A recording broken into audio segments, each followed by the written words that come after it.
Жапонияда құрастырылған американдық стильдегі көлік.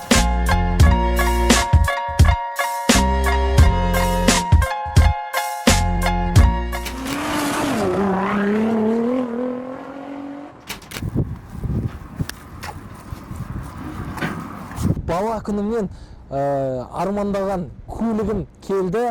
Қазір толқыныста, тербелісте тұрмын. Ендеше бірге қарсы алайық. Шыңғырсың?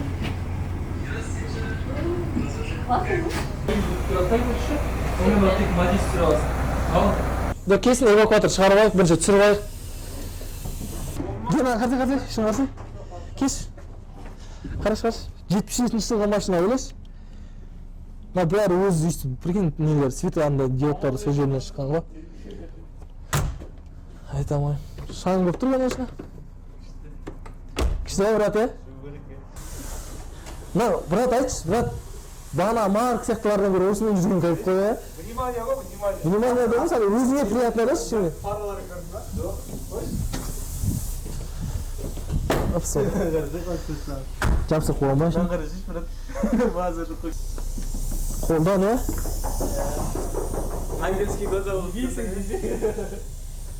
Айтамайым, айналар қарса айналардың алдында.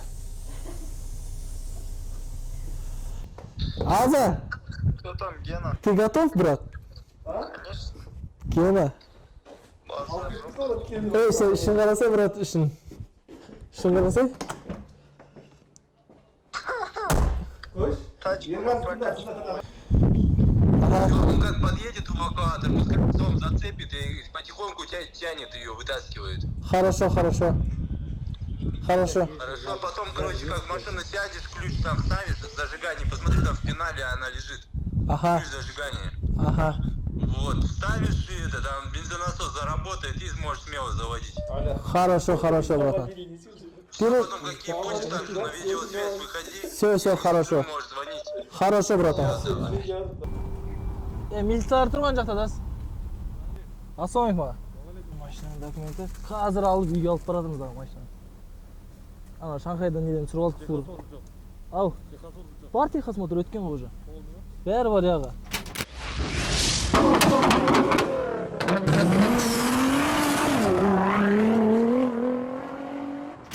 Ассалаумағалейкум, құрметті достар. Есімім Ерғазы Әзімханұлы. Уәде еткенде YouTube-ға бірінші бейнемізді салып тұрмыз. Бұл жай ғана бейне емес, себебі бұл бейнеде бір адамның бір арманы орындалады. Ол әрине мен бала кезінде керемет американдық көлікке мінсем екен деп армандайтын болатынмын. Және де олардың неге десеңіздер андай түрлері басқаша болатын, моторлары басқаша болатын, және де дауыстары басқаша болатын. Ал бүгін сол арманымның орындалғанымен сіздермен бөліссем деп отырмын. Себебі обзорда менің көлігім 77 жылғы Gloria Brockham. Бұл көлік құрастырылған кезде 59 жыл болған. 59 жылы Prince компаниясы құрастыра бастаған бұл көліктерді. Одан кейін 59 жылдан бастап бір рет рестайлинг көріп, одан кейін тағы да өзгеріп, одан кейін тағы да сөйтіп 5-ші поколенияға келген кезінде осы Gloria, және де бұны басқа елдерде Cedric деп те атайды, Datsun деп атайды Америкада, себебі оның рулі сол жағында. Алатын кезде бірден ешқандай ойланбай, мен бұған дейін тағы да 5 көлікпен жүрген болатынмын. Ол бизнес класстың көліктері болды. Одан бөлек эконом класстың көлігі болды, кроссоверде айдап көрдім. Және де бала күнгі арманымды бір қашан орындайды екенмін деп қатты күтіп жүрген болатынмын. Сөйтіп күндердің бір күнінде телефонда колеса бағдарламасын білесіздер, сол жақта ескі көліктерді қарап отырып, міне мен дәл осы көлікке тап болдым. Бұл көлікті алардың алдында мен қатты ойландым, себебі өзіңнің жап-жаңа көлігіңді сатып жіберіп, өзіңнің әкеңнен 4 жас кішкентай көлік алу әрине оңай емес. Достарыммен ақылдассам, оған құралдарды, жабдықтарды қайдан табасың, заказ бересің деп көптеген маған кер тартпа әңгімелерді айтты, бірақ ештеңкеге қарамай мен бұл көлікті алуды шештім. 1977 жылы Жапонияның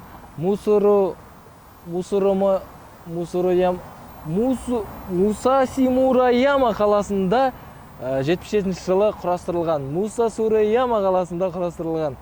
Ал бұған дейінгі көліктер Митака деген қалада құрастырылатын болған. Яғни Глория есімі берілген кезде бұл жақта Ниссанның өзінде Принцта белгілі бір логотип, эмблема дейміз болған жоқ.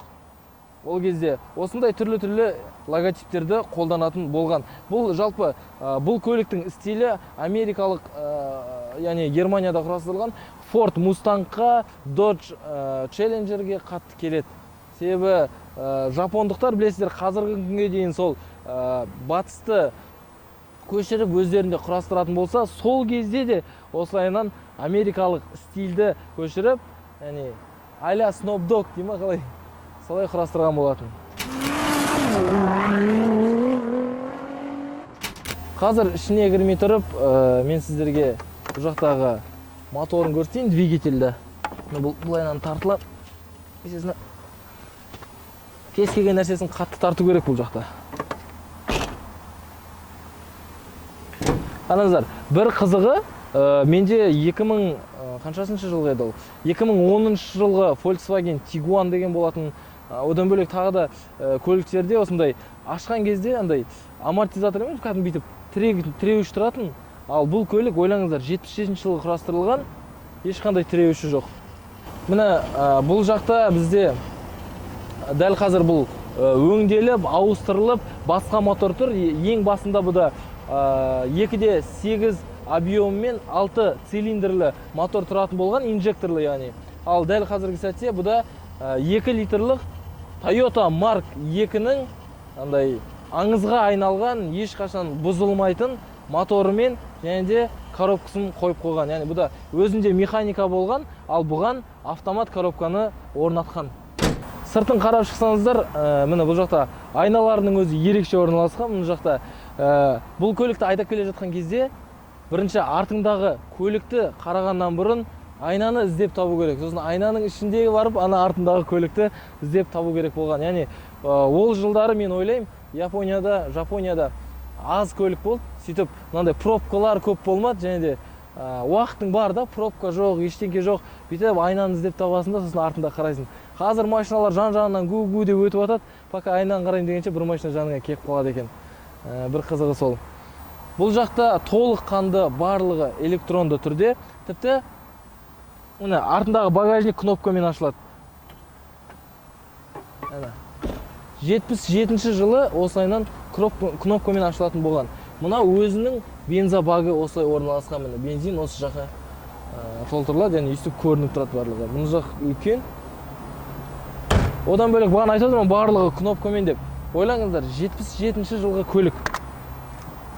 Ал терезелері, әлі де міне кнопкамен ашылады. 77 жылы жапондықтар осындай қолданатын болатын. Ал біздің өкінішке орай, енді Кеңес одағының көліктері осы уақытқа дейін әлі бір осындай кнопка өздеріне саламай жүр. Жапонияның сол кездегі бизнес класс болып саналады. Түрлі модификацияда, түрлі сыртқы пішін, яғни кузовында берілген. Кейбір кузовтарында осындай седан болып, hard top деп аталады. Мынандай ортасындағы рама жоқ. Және де американдық стильде барлық терезесі бұлайынан ашылып, ешқандай ортасында рама жоқ болып көрініп тұрады.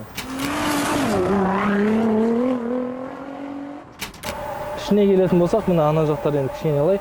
Анау светодиодтары сол кезде болған, қазір таңда ол бөлек нелерге, лампочкаларға ауыстырылған, көкпеңбек болып. Міне салон осындай болатын. Мына чехолды алып тастасақ, міне кожасы бұрыннан осындай болатын.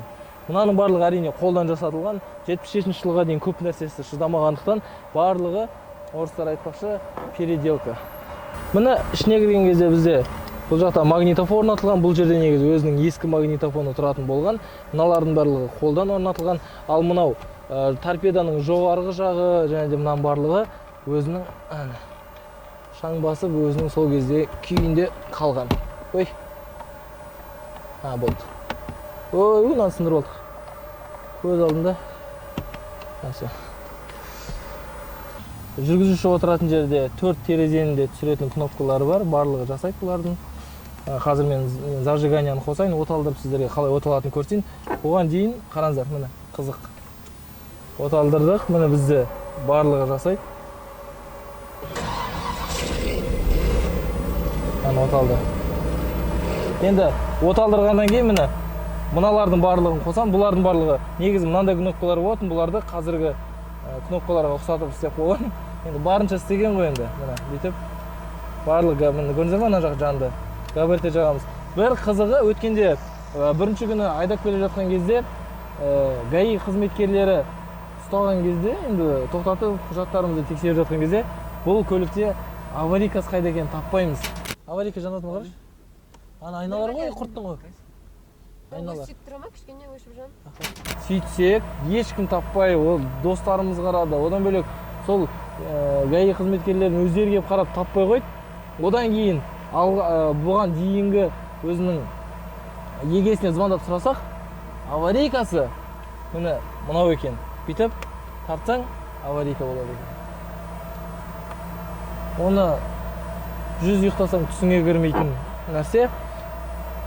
Дауыстары қолдан жасатылған, қараңыздар. Саморездермен енді бір 30 кісіден алдым, барлығын өздері қолымен жасаған екен. Қазір сіздерге өлеңнің дауысын көрсетем.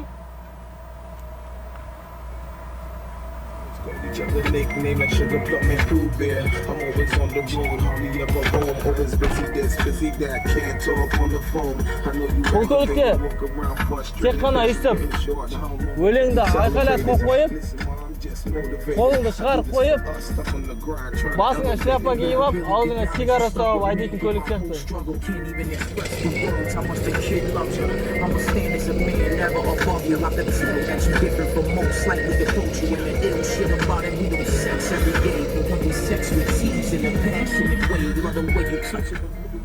Енді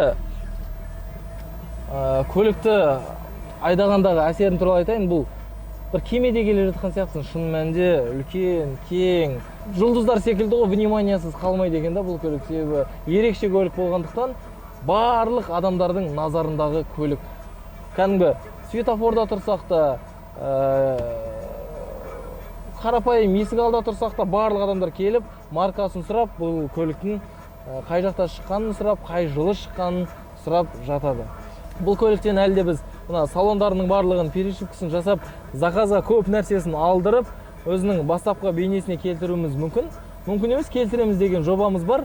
Сол үшін бұл көлікті әлде алдыңғы выпустарда сіздер қалайынан өзгеріп жатқанын көре аласыздар. Одан бөлек ең соңғы бөлімінде біз бұл көліктің толыққанды жөндетілген, реставрацияланған түрін сіздерге көрсететін боламыз.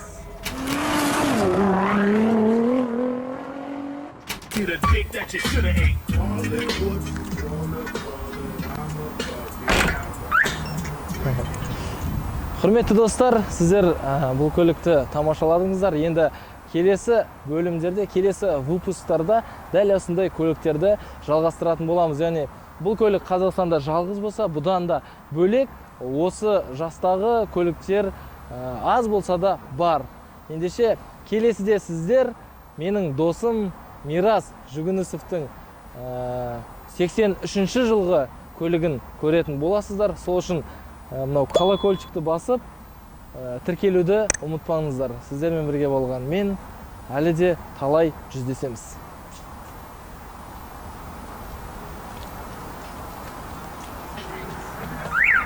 Ой.